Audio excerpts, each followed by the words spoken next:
Good noon everyone. I am your Sanskrit teacher Satyabhama from Happy Campus School. 8th class. आज मैं इस video में मैं आपको ग्रामर के कुछ टॉपिक करवा रही हूँ संस्कृत में, जिसमें हमारा पहला टॉपिक है दिनानि नामानि, यानी कि दिनों के नाम। स्टूडेंट्स, अब तक आपने दिनों के नाम इस तरीके से पढ़े हैं। संस्कृत में मैं बात करना चाहूँगी सिर्फ संस्कृत में। सोमवासरः, मंगलवासरः, बुधवासरः, गुरुवासरः, शुक्रवासरः, शनिवासरः, रविवासरः। लेकिन बच्चों, ये तो एक बहुत ही सरल मीडियम है जिसे आपने लर्न, अब आपको ये हो चुके हैं। लेकिन अब हम उससे एक कदम आगे चलते हैं, क्योंकि आने वाले आगे के समय में आप संस्कृत में जो दिनों के नाम हैं वो इस तरीके से भी पढ़ेंगे। तो आपको पता होना चाहिए कि इन दिनों के नामों को क्या क्या कहा जाता है। देखिए, सोमवार को सोमवासरः और इंदुवासरः कहा जाता है। साथ ही साथ आपको ये बताना चाहूँगी स्टूडेंट्स कि ये सारा काम आपको ऐसे ही करना है। अब आपको संस्कृत की नोटबुक में ये लिखना भी है और लिखना भी इसी पैटर्न में है। आपको सोमवासरः लिखना है, फिर इंदुवासरः लिखना है। सोमवार को सोमवासरः और इंदुवासर कहा जाता है। मंगलवार को मंगलवासरः या भौमवासरः कहा जाता है। बुधवासरः यानी कि बुधवार, इसे सौम्यवासरः भी कहा जाता है। वीरवार, इसे गुरुवासरः और बृहस्पतिवासरः कहा जाता है। शुक्रवार को शुक्रवासरः या भृगुवासरः भी कहा जाता है। उसके बाद है शनिवासरः। शनिवार को कहा जाता है या स्थिरवासरः भी कहा जाता है। अब देखिए, स्थिरवासरः शनिवार को क्यों कहा जाता है? क्योंकि जो शनि प्लैनेट है, आपको मैंने पहले बताया था बच्चों 7th क्लास में कि जो भी ये दिनों के नाम रखे गए हैं ये हमारे प्लैनेट्स के नाम पर रखे गए हैं, कि हमारे जो ग्रह हैं उन्हीं के नाम पर इनका नाम रखा गया है। ठीक है, तो शनिवार को स्थिरवासरः इसलिए कहा जाता है क्योंकि शनि जो प्लैनेट है, यानी कि जो सैटर्न प्लैनेट है, वो बहुत ही स्लो मूव करता है, वो धीरे धीरे मूव करता है, इसीलिए इसे स्थिरवासरः कहा जाता है। रविवार को रविवासरः या भानुवासरः कहा जाता है। आप बच्चों को याद होगा कि जब कभी आप पर्यायवाची शब्द पढ़ते हैं तो चंद्रमा का आप पढ़ते हैं, इंदु भी एक नाम पढ़ते हैं आप।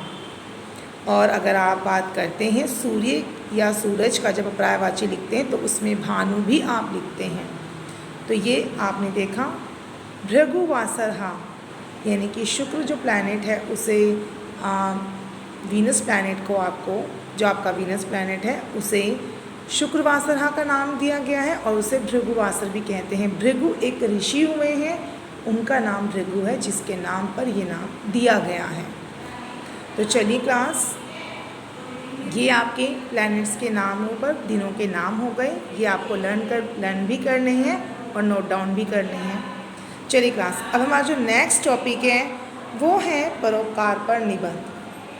देखिए, वैसे तो परोपकार पर निबंध आपने पहले भी लिखा है और आज हम फिर लिखेंगे, लेकिन सबसे पहले जानना ये ज़रूरी है परोपकार होता क्या है।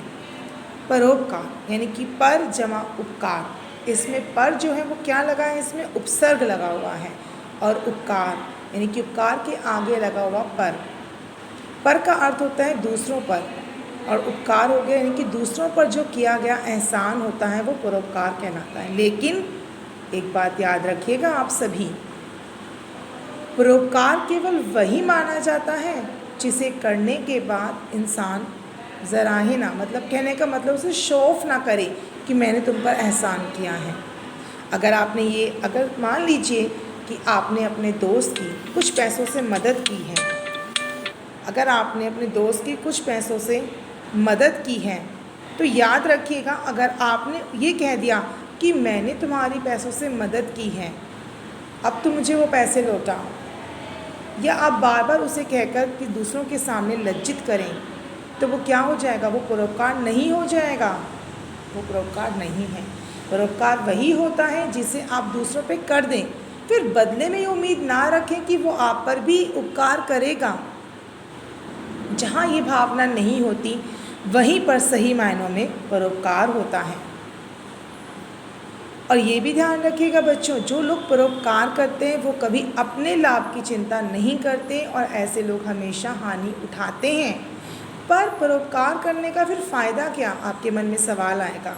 परोपकार करने का फ़ायदा ये होता है कि हमारा मन शांत रहता है, हमें मन की शांति मिलती है, और जो ये आत्मसंतुष्टि होती है हमारी, ये हमारी हर चीज़ से बढ़कर होती है। जब हमें आत्मसंतुष्टि मिलती है तो याद रखिएगा, हमें हर चीज़ अच्छी लगती है, और जब तक हम खुद संतुष्ट नहीं हैं, हमें हर चीज़ अच्छी से अच्छी चीज़ों में भी हमें कमी नज़र आती है। हमें लगता है कि सब चीज़ें इनकम्प्लीट हैं, और आपको पूर्ण कंप्लीट करना चाहते, you want something complete, but ऐसा नहीं हो पाता। तो चलिए क्लास, लेट अस स्टार्ट। परेशान उपकाराय कृतम कर्म उपकारः कथ्यते, यानी कि जो दूसरों पर किया गया उपकार होता है, जो दूसरों पर हम उपकार करते हैं, वही कर्म हमारा उपकार कहलाता है। अस्मिन् जगते सर्वे जनाः सव्यम सुखम वांछन्ति है बच्चों ये, यानी कि इस जगत में जितने भी लोग हैं वो अपना सुख चाहते हैं। ये सच है, हम सभी अपना अपना ही सुख चाहते हैं, उसके लिए हम बहुत हाथ पैर भी मारते हैं, ये करना है हमें, वो करना है।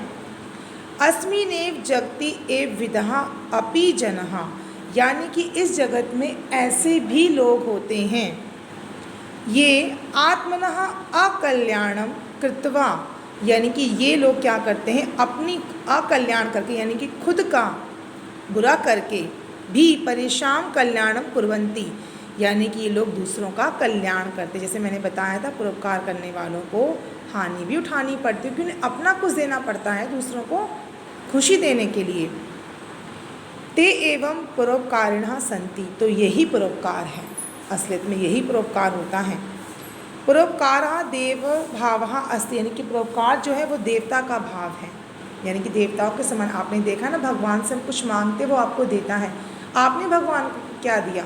आपने, हम तो प्रसाद चढ़ा दिया था, हमने तो वस्त्र चढ़ा दिए थे। तो याद रखिए बच्चों, जो चीज़ें आपने भगवान को दी हैं वो आपको उन्हीं से मिली हैं, डायरेक्ट नहीं, इनडायरेक्टली वो आपको उसी से मिली हैं।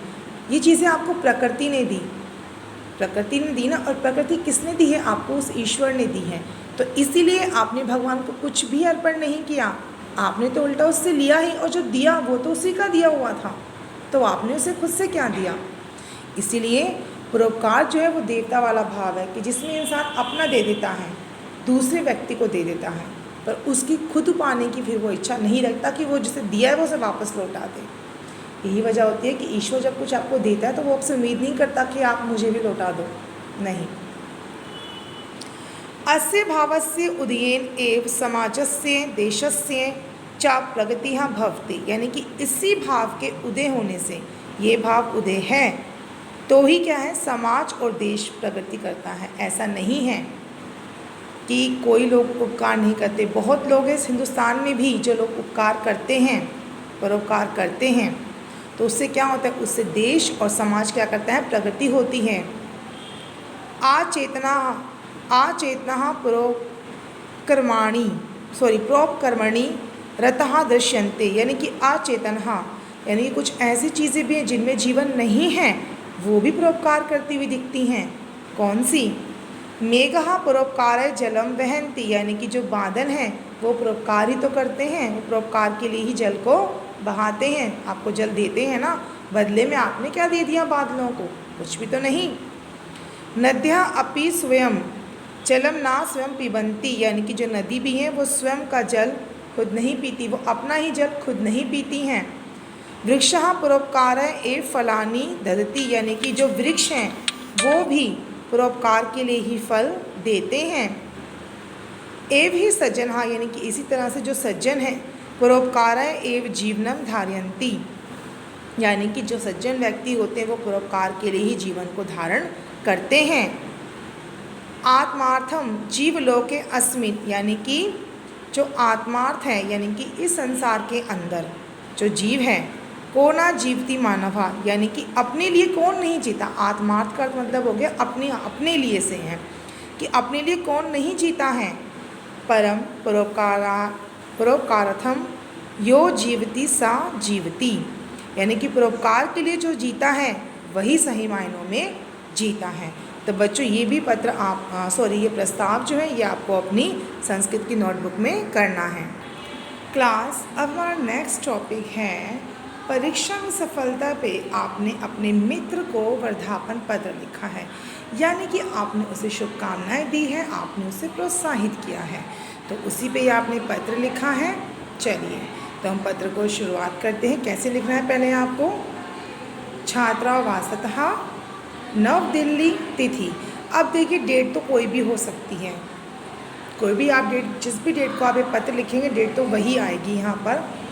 प्रिय मित्र डैश, तो इस खाली स्थान में आप बच्चों को अपने फ्रेंड का नाम लिखना है। वो फ्रेंड कोई भी हो सकता है आपका, जो भी है आपको उसका नाम लिखना है यहाँ पे। फिर है सस्नेहम नमस्कार, यानी कि प्यार भरा प्रणाम, या जैसे आप कहते हैं ना हाय हेलो करते हैं, तो उसी तरीके से। अत्र सर्व कुशलम तत्रास्तु, यानी कि यहाँ पर जो है सब कुछ कुशल मंगल है, यानी कि सब कुछ ठीक है। हय हा एव तव पत्रम प्राप्तम, यानी कि कल, यानी कि हय हा का मतलब होता है जो बीता हुआ कल है, कल ही तुम्हारा पत्र मिला। त्वया कक्षायाम प्रथम स्थानम प्राप्तुम, यानी कि तुमने कक्षा में पहला स्थान प्राप्त किया है।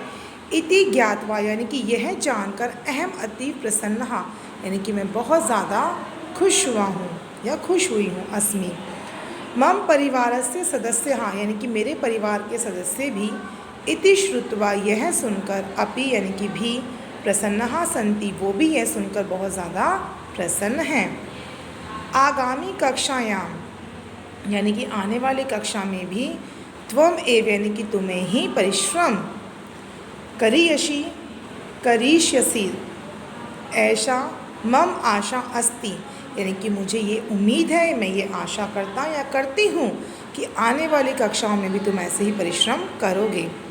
सब पितरौ मम, यानी कि अपने माता पिता को, मम ये मेरा, साधुवादन कथित, यानी कि मेरा प्रणाम कहना या चरण स्पर्श कहना। गृहे सर्वे भयः सादरम नमस्कारः, और घर में बाकी सभी को सप्रणाम नमस्कार। तव मित्रम, यानी कि तुम्हारा मित्र। उसके बाद जो लड़का या लड़की हैं वो अपना नाम यहाँ लिख सकते हैं। एक चीज़ और कि यहाँ पर कहीं पर भी ये डिफ़ाइन नहीं किया गया है कि वो लड़का है या लड़की हैं, इसलिए आपको अपना नाम आप यहाँ पर लिख सकते हैं, चाहे वो लड़का हो या लड़की हो। तो क्लास आज के लिए इतना ही। Thank you.